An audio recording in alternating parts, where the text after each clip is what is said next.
there will come a point, no matter how skilled you are, there will come a point when you're simply too busy and you will need to build that team and you will need to bring in other people. We looked at all our favourite bands and the way they were doing it, and they all seemed to have people in the background, i.e. managers, agents, people who were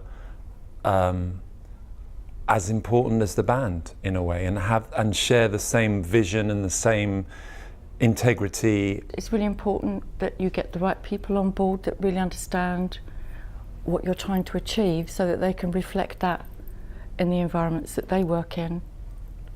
Being a manager representing you for work, or your lawyer representing you for deals, or your makeup artist or your musicians, they all need to know exactly what you want to achieve, because it's different for each artist. And in order to actually build on your originality, which is and your integrity, which is the most important part of being an artist, you need to pick very carefully. What you are looking for is people who share your values and what you're into. Now, you could want to be pop, and you attract people who are into that and know about that. It's not about, it's about people who mirror what you're into. So, for instance, if we, like getting the right management, if we chosen the wrong management, that could have been, we sort of had this big hit at the beginning of our career, which we've never had a single like at Creep.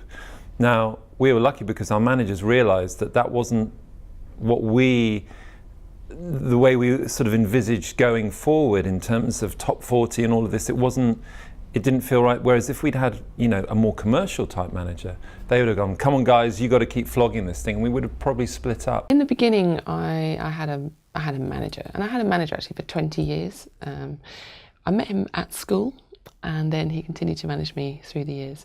But as I got more interested in not just making music, but maybe making some gloves, or looking at the future music ecosystem, or new ways of touring, or different revenue streams, doing different kinds of works, still kind of around music, I felt it was really hard for one manager to be able to do that, to be able to be that one person. And I think what a lot of artists are looking for more is a kind of council of advisors, really just people who believe in you, who know their own, their own areas, and they don't have to know everything about everything, because the music industry is so different than it was 20 years ago. I want somebody who is loyal.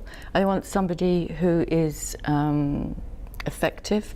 I want somebody who is not scared of biting people on my behalf. But I want somebody also that's conciliatory and does not ask stupid things, because it's a waste of time, not only of time, but it's a waste of my money, because I have to pay him per hour. So, and the flexibility is really important, to be really creative, because just because it's been written and done like that before doesn't mean that it suits your particular thing. So somebody that can do that and is interested also not just in making contracts but breaking them. And we've been really lucky, like our road crew has pretty much stayed the same or been added onto over 20 odd years, 25. Our sound guy, Jim, he did one of our first shows in '92, Andy Watson Lights, guitar techs, they're all people that but we shared a vision and we all shared it together, and that stuff is, well, for us it was really important, a young band trying to make its way up.